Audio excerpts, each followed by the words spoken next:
علامات کبریٰ کا ذکر، بڑی علامتیں جو کہ بالکل خرق عادت کے انداز میں ہوگی، جن کا معاملہ جو ہے وہ آپ کے ناپ تول میں نہیں آ سکتا، آپ کی کیمسٹری فزکس اس کا جو ہے وہ نہیں کر سکتی، ادراک ہوگا یہ قیامت کی۔ ان میں نمبر ایک کیا ہے؟ ایک بہت بڑا دھواں آئے گا، پوری دنیا کو لپیٹے گا۔ نمبر دو، دجال کا ظہور ہوگا، جو اپنی خدائی کا دعویٰ لے کر آئے گا اور بنوائے گا۔ اس کے ہاتھ میں ہو جائیں گے، قبضے میں ہو جائیں گے سارے ذرائع پیداوار کے۔ اس کی طرف بھی پہلا قدم اٹھ چکا ہو، ٹرپس کے نام سے معاہدہ ہو چکا ہے۔ کوئی ملک اپنا بیج پیدا نہیں کر سکتا ہو، یہ بیج ہم نے ڈیولپ کیے ہیں۔ ان کے ڈیولپمنٹ سے پہلے تم ایک ایکڑ سے کتنی گندم لیتے تھے، آج کتنی لے رہے ہو؟ کس بنا پر؟ جینیٹکس کا جو کام ہم نے کیا ہے اس کی بنا پر ہو رہا۔ ہاں تو ہمارا حق ہے، اس کی رائلٹی ہمارے پاس آنی چاہیے۔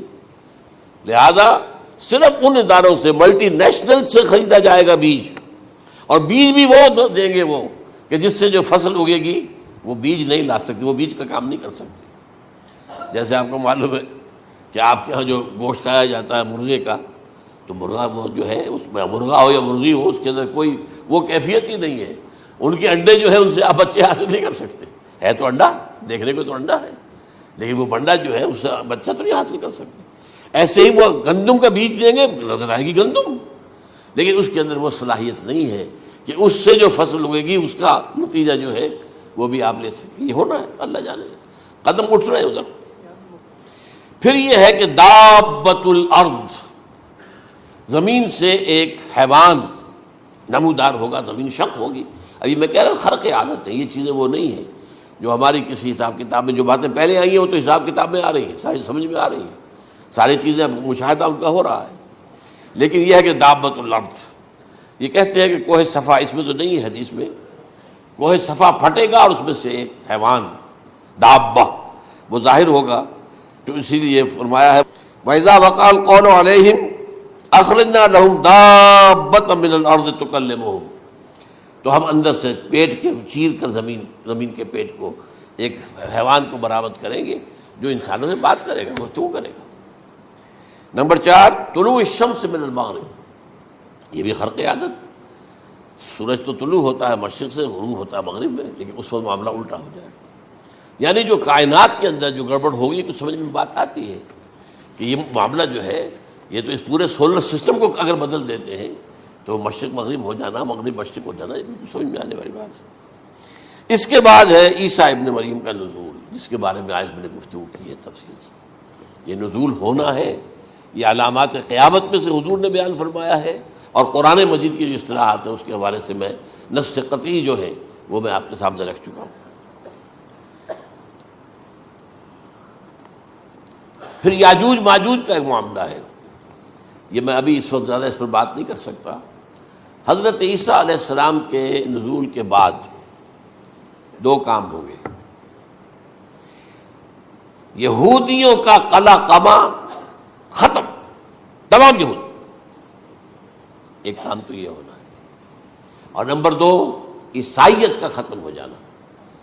عیسائیت کی نفی کر دیں گے، بھائی میں تم مجھے خدا کا بیٹا بنائے بیٹھے ہو، میں تم خدا کا بیٹا نہیں ہوں، میں تو اس کا بندہ ہوں، رسول ہوں، میں نے تم سے کب کہا تھا کہ مجھے خدا کا بیٹا بناؤ۔ نمبر 2 یہ کہ وہ خنزیر کو قتل کر دیں گے، یعنی یہ تم نے خنزیر کب سے کھانا شروع کر دیا؟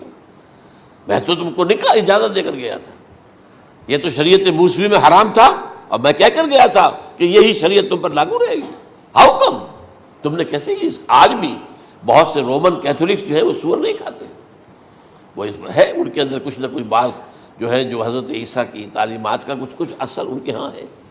میں تو ایک مرتبہ، یہ 1971 کی بات ہے، 4-5 دن کے لیے برسلز میں رکا تھا، اس لیے کہ وہاں مجھے ایک صاحب نے خط لکھا تھا کہ وہاں ایک نوجوان ہے، ابھی اس ایمان لایا ہے، اور اس کے کچھ مسائل ہیں، ہم کوشش کر رہے ہیں ان کے مسائل حل کریں، آپ بھی جا رہے ہیں۔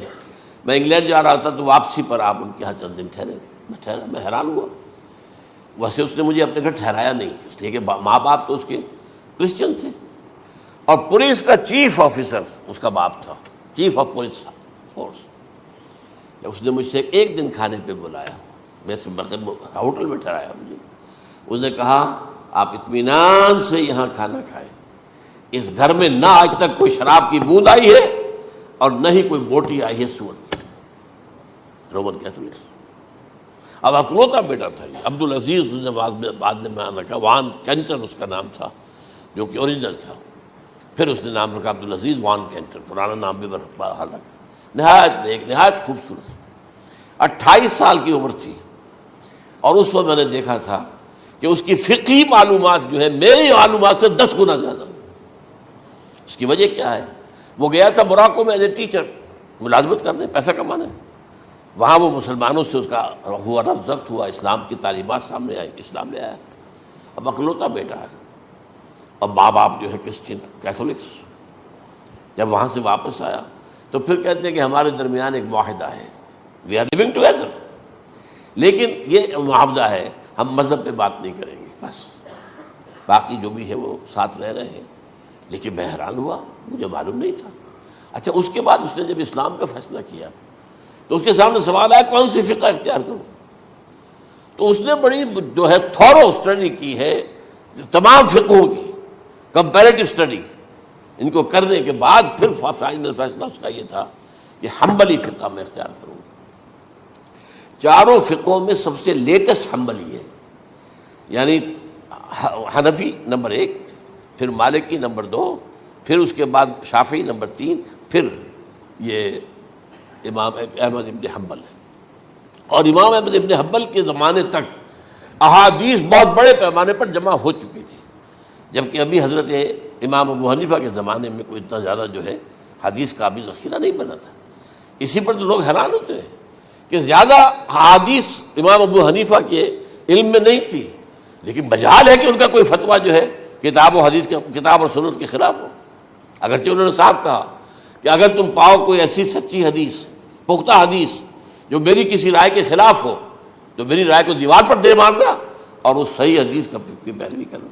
لیکن ویسے اس کے بعد یہ کمال یہ ہے کہ بہت ہی کوئی شاذ معاملہ ہے کہ جس میں ان کا کوئی فتویٰ وہ کتاب و سنت کے منافی ہو یا سنت کے منافی ہو. کتاب پہ تو سوال پیدا نہیں ہوتا، کتاب تو ساری ان کے سامنے موجود تھی.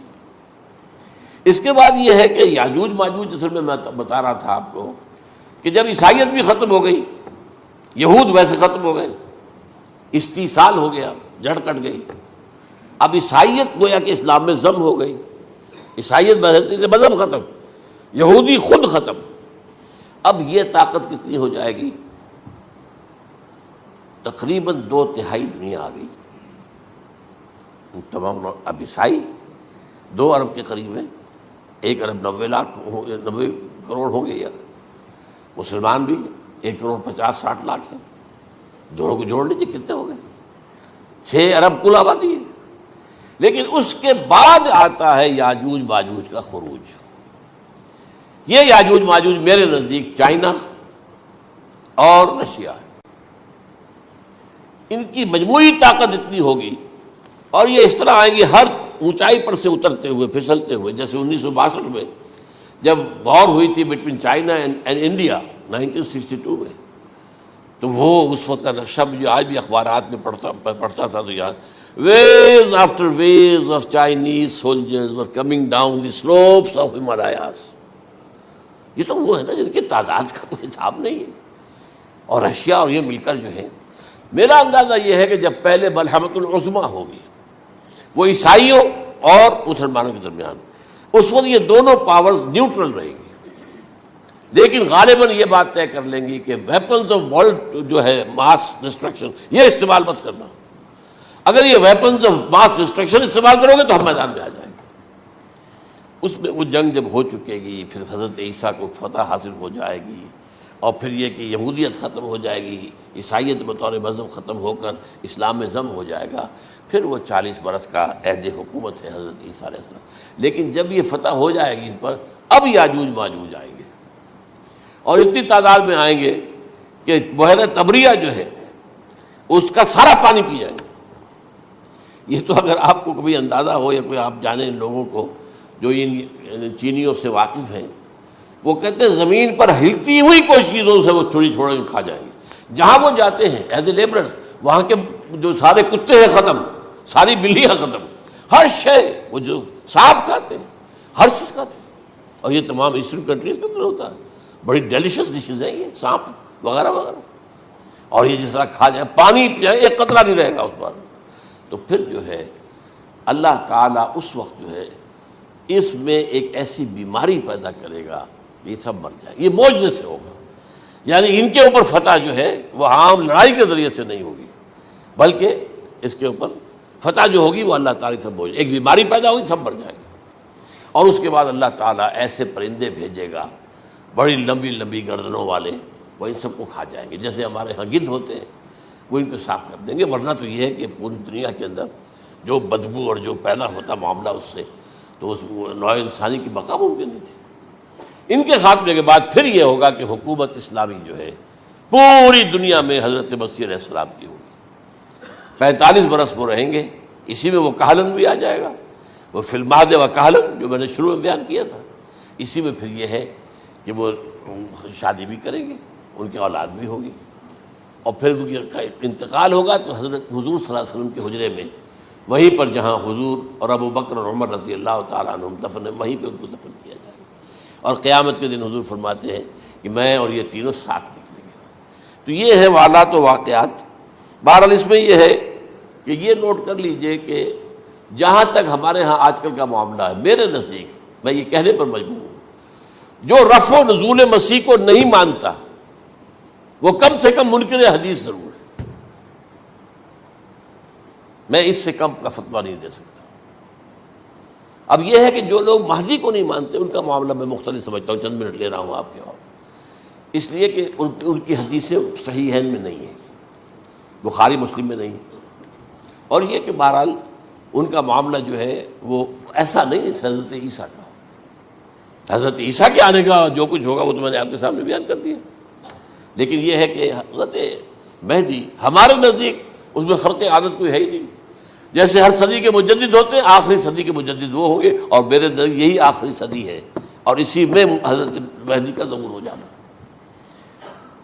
سعودی عرب میں کوئی خانہ جنگی ہوگی کسی بادشاہ کے انتقال پر، اور پھر اس وقت یہ ظاہر ہوں گے. اس وقت ملک کے حالات کو سنبھالنے کے لیے لوگ ان کو زبردستی نکالیں گے، چھپے ہوئے ہوں گے ایک گھر میں. یہ حضرت ام سلمہ رضی اللہ تعالی عنہ کی روایت ہے کہ ایک بادشاہ کے انتقال پر یہ خانہ جنگی ہو جائے گی، اور ایک شخص مدینے سے بھاگ کر مکے میں چھپ جائے گا. یہ تو ہے ان کے الفاظ، میں توجیہ کر رہا ہوں. یہ لوگ ان کی طرف دیکھ رہے ہوں گے کہ یہ جو وقت آیا ہے فتنے کا ہماری قوم پر، ہمارے ملک پر، تو ان کی شخصیت ایسی ہے کہ یہ بیچ میں آئیں، صلح صفائی کرائیں، اور وہ جو ہے اس ذمہ داری سے بچ کر بھاگیں گے اور جا کر مکے میں چھپ جائیں گے. پھر لوگ انہیں تلاش کر کے نکالیں گے اور زبردستی ان کے ہاتھ پر بیعت کریں گے، ورنہ وہ اتنے بڑے منصب کو. اور پھر یہ بھی ہے، ایک حدیث میں آتا ہے یصلحو فی لیلۃ واحدہ، ایک رات میں ان کی مکمل اصلاح کر دیں گے. یعنی اگر کوئی تھوڑا بہت نقص اور عیب کوئی ہوا بھی، کوئی کمی کوتاہی ہوئی بھی، تو اللہ تعالیٰ ایک رات میں اصلاح کروا دیں گے. لیکن ہمارے نزدیک اس قدر کوئی خرق عادت ہے ہی نہیں. البتہ جو کہتے ہیں اہل تشیع، وہ خرق عادت ہے کہ ان کے 12ویں امام جو ہے وہ بچپن ہی کے اندر اس خوف سے کہ جو بنو عباس بادشاہ ہیں وہ ان کو قتل کر دیں گے، تو وہ ایک غار میں چھپا دیے گئے. اب وہ 1200 برس سے اس غار کے اندر چھپے ہوئے، اور اس کے بعد وہ ظاہر ہوں گے، وہ امام مہدی ہوں گے. اس میں خرق عادت ہے. لیکن میں یہ کہتا ہوں کہ محض خرق عادت کی بنیاد پر ہم اس کی نفی نہیں کریں گے. کیوں؟ کیا ہم یہ نہیں مانتے کہ اصحاب کہف 300 برس تک سوئے رہے؟ یہ کیا عام بات ہے؟ حضرت عزیر علیہ السلام اللہ نے انہیں موت دی، موت، اور 100 برس کے بعد زندہ کر کے اٹھا لیا. تو خرق عادت حضرت عیسیٰ کو ہم اتنا بڑا خرق عادت مانتے ہیں کہ اٹھا کر آسمان پر، تیسرے آسمان کے اوپر ہیں، موجود ہیں، اب بھی ہیں. شب معراج میں تیسرے آسمان پر حضور کی ملاقات ان سے ہوئی. تو یہ خرق عادت کی بنیاد پر نفی نہیں ہم کرتے. ہو سکتا ہے، لیکن یہ کہ اس کے لیے ہمارے پاس کوئی دلیل نہیں، کوئی احادیث نہیں، کچھ نہیں، اس لیے ہم اس کو نہیں مانتے. البتہ خود وجود جو ہے حضرت مہدی کا وہ کوئی عجیب بات نہیں ہے. وہ تو جیسے پہلے بھی آئے ہیں ہمارے مجددین، ایسے مجدد ہوں گے اور دین کو تازہ کر دیں گے. ایک صحیح اسلامی ریاست جو ہے وہ عرب میں قائم ہو جائے گی دوبارہ. حضور نے فرمایا وہ عدل اور انصاف سے عرب کو اسی طرح بھر دے گا جیسے کہ وہ اس سے پہلے ظلم اور جور اور زیادتیوں کے سے بھری ہوئی ہوگی. تو یہ کام ہوگا، یہ تو مجدد کا کام ہوتا ہی ہے اس حوالے سے.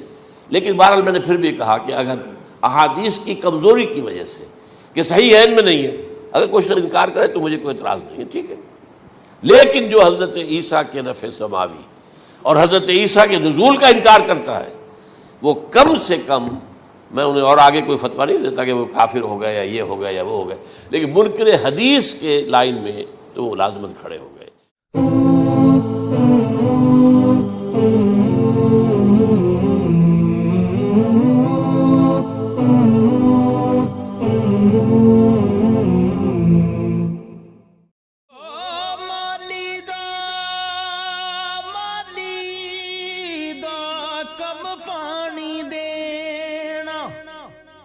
پر مشکاں پاوے ہو مالک دا کم پھل پھل لاوے یا نہ لاوے۔